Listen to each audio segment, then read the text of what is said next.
Hello everyone, तो कैसे हैं आप सभी। आज के इस वीडियो में मैं आपको डिस्प्लेसमेंट रिएक्शन और डबल डिस्प्लेसमेंट रिएक्शन कराऊंगा। अगर आपने अभी तक हमारी प्रीवियस वीडियो को नहीं देखा है तो मैंने उसका लिंक आपको डिस्क्रिप्शन बॉक्स में दे दिया है, और अभी तक आपने हमारे चैनल को सब्सक्राइब नहीं किया है तो please subscribe to my channel and press the bell icon. तो चलिए स्टार्ट करते हैं displacement reaction. Basically displacement reaction क्या होती है? डिस्प्लेसमेंट रिएक्शन का मतलब होता है कि जिसमें एक मोर रिएक्टिव एलिमेंट या मोर रिएक्टिव मेटल किसको डिस्प्लेस कर दे, किसको? लेस रिएक्टिव एलिमेंट को या लेस रिएक्टिव मेटल को। यानी कि जैसे कि सपोज डेट हमारे क्लास में कोई एक अधिक ताकतवर लड़का है तो वो क्या करेगा, वो एक कम ताकतवर लड़के को हटा सकता है। क्यों हटा सकता है? क्योंकि उसकी ताकत ज़्यादा है। तो ऐसे इसमें होता है कि एक अधिक क्रियाशील धातु एक कम क्रियाशील धातु को हटा के यानी कि डिस्प्लेस कर दे और उसकी जगह पे खुद बैठ जाए। ठीक है, जैसे कि क्लास में हमने बताया कि कोई ताकतवर है तो क्या करेगा, वो उसको चाटा मार के हटा सकता है और उसकी सीट खुद ले सकता है। तो ऐसे सेम केस केमिकल रिएक्शन में होता है। केमिकल रिएक्शन में क्या होता है कि कोई more reactive element less reactive element को उसकी जगह से हटा के उसको डिस्प्लेस कर देता है।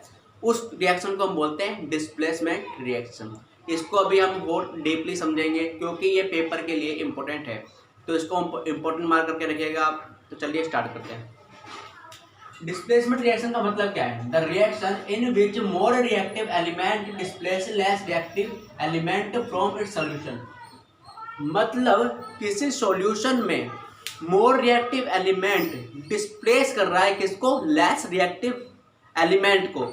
उस रिएक्शन को हम बोलेंगे डिस्प्लेसमेंट रिएक्शन। ठीक है, तो जैसे कि इसका एग्जांपल देखते हैं। पहले हम इसमें है आयरन और है CuSO4, तो हमें ये दोनों कंबाइन होकर क्या मिला?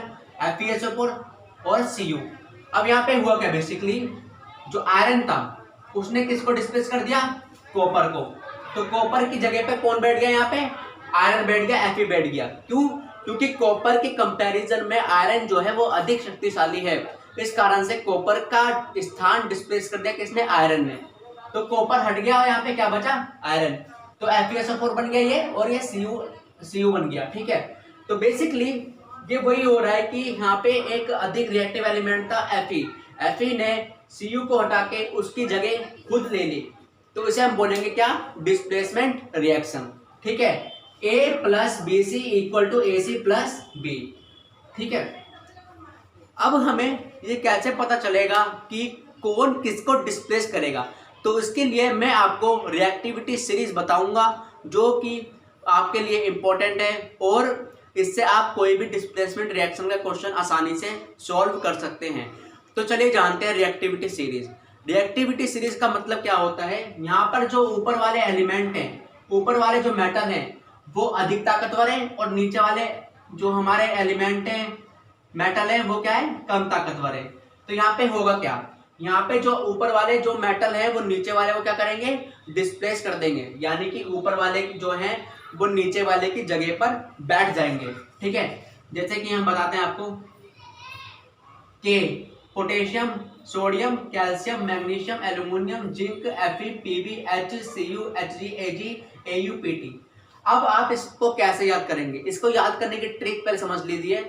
इसकी याद करने की ट्रिक है केदारनाथ का माली आलू जरा फीका पकाता है, हाई कोर्ट है आपका। तो इसमें क्या हुआ? इसको याद करने का ट्रिक है ये केदारनाथ का माली। केदारनाथ का माली कैसे हो गया हमारा? पोटेशियम। Na से हो गया हमारा सोडियम, Ca से हो गया हमारा कैल्शियम, M से हो गया हमारा मैग्नीशियम, एल्यूमिनियम, आलू से हो गया एल्यूमिनियम, जरा से हो गया जिंक, फीका से हो गया आयरन, Pb से हो गया लेड, हाई से हो गया H, कोर से हो गया Cu, Hg से हो गया Ha, A से हो गया A, और A से हो गया Au, और P से हो गया Pt, प्लेटिनम। तो इसमें क्या हो रहा है? जो ऊपर वाले हैं वो नीचे वाले को डिस्प्लेसमेंट कर सकते हैं, नीचे वाले को डिस्प्लेस करेंगे। क्यों?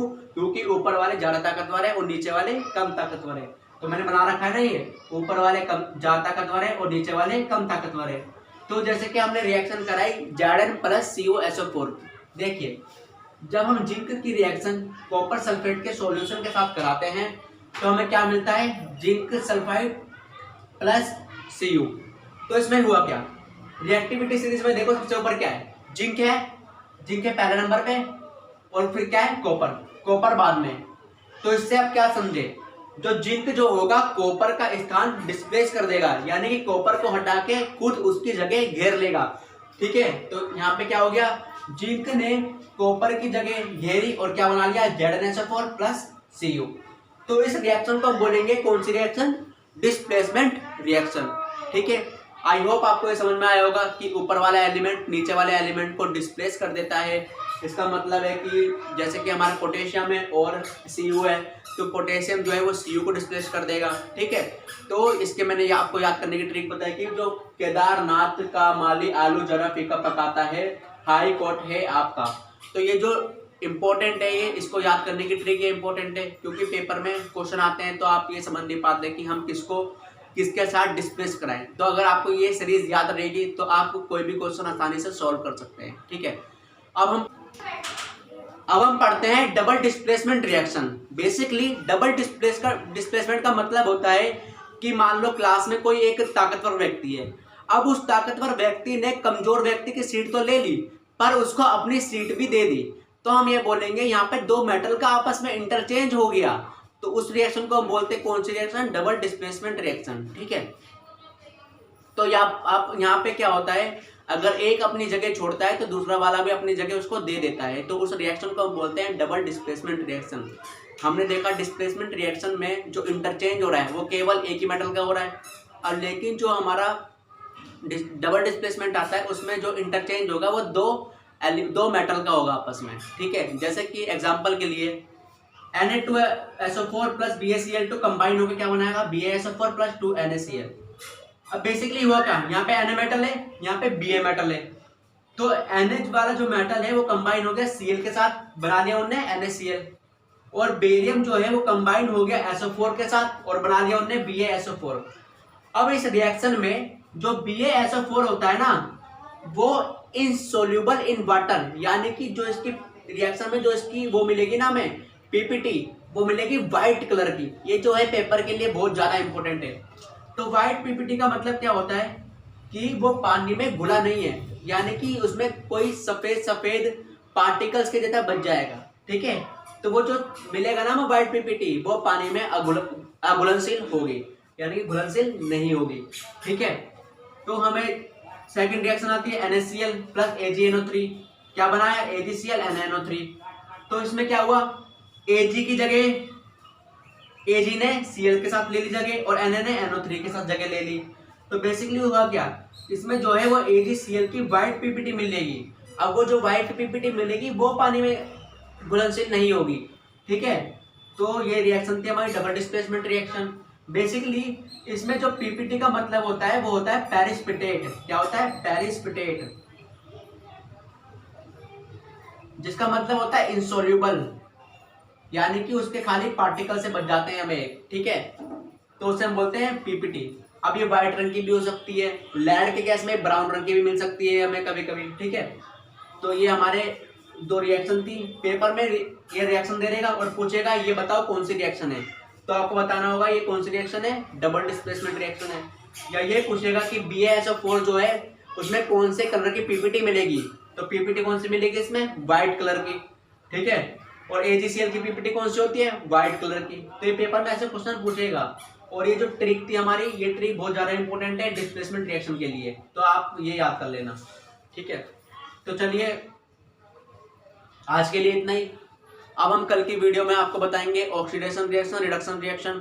ठीक है, अगर आपने अभी तक हमारे चैनल को सब्सक्राइब नहीं किया है तो please subscribe to my channel, और मैंने इस चैप्टर की सारी वीडियो का लिंक डिस्क्रिप्शन बॉक्स में दे दिया है, प्लीज़ चेक इट। अगर आपको वीडियो अच्छी लगी हो तो like, comment, share, subscribe. Thanks for watching.